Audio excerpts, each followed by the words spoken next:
एक कॉर्लो और बूम। यामानो एक जंगल की जनजाति से यह रहस्यमय शहद लाया था और उसने मुराता को चेतावनी दी, जब इसे खाओ इसे मत देखो। मुराता ने इसका स्वाद चखा और तुरंत दीवाना हो गया। अगले दिन जब वह इसे दोस्तों के साथ बांटने आया, उसने देखा कि यामानो खून से लथपथ मरा पड़ा है। डर को नजरअंदाज कर लालच बढ़ा। उन्होंने शहद को बांट लिया। फिर डरावना सपना शुरू हुआ। किसी ने एक कॉर्ड लिया और वह लाल धुंध में फट गया। सभी चिल्लाए, समझने की कोशिश कर रहे थे कि क्या हुआ। इससे पहले कि वे समझ पाते, ओता ने शहद की एक बूंद चाटी और उसका शरीर फट गया। तभी मुराता को यामानो के शब्द याद आए, खाते समय किसी को नहीं देखना चाहिए, किससे छुपकर खाना है, क्या कहा। उसके बाद मुराटा और एमी ने उसे खाना बंद कर दिया, लेकिन तब तक देर हो गई थी। एक बार शहद चख लिया तो कोई और खाना संतुष्ट नहीं करता। आप भूखे रहते हैं जब तक सहन नहीं कर सकते। आखिरकार एमी टूट गई। उसने अपनी उंगली सुनहरे शहद में डुबोई और कांप उठी, लेकिन कुछ नहीं हुआ। मुराटा बेताब होकर जार पकड़ा और लालच में पी गया। फिर उसकी आंखों के सामने किसी अदृश्य चीज ने उसे कीड़े की तरह चपटा कर दिया। डर के मारे एमी नदी में कूद गई, ये मानते हुए कि पानी उसे छुपा सकता है।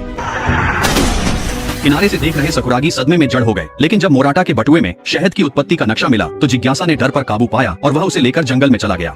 दक्षिण अमेरिकी जंगल में हवा मच्छरों की भनभनाहट से गूंज रही थी। वह वहां पहुंचा। एक पेड़ जिसकी शाखाएं इंसानी बाहों जैसी थीं। हवा में शहद की खुशबू फैल गई। सकुरागी ने तने में छुरा घोंपा और शहद बहने लगा। वह मुस्कुराया, फिर उसका स्वाद चखने को तैयार था। तभी आसमान से एक विशाल हाथ गिरा और उसे मिट्टी में कुचल दिया। अगर आप इस कहानी में होते तो शहद कैसे खाते और जिंदा रहते? नीचे कमेंट्स में अपनी सर्वाइवल योजना लिखें।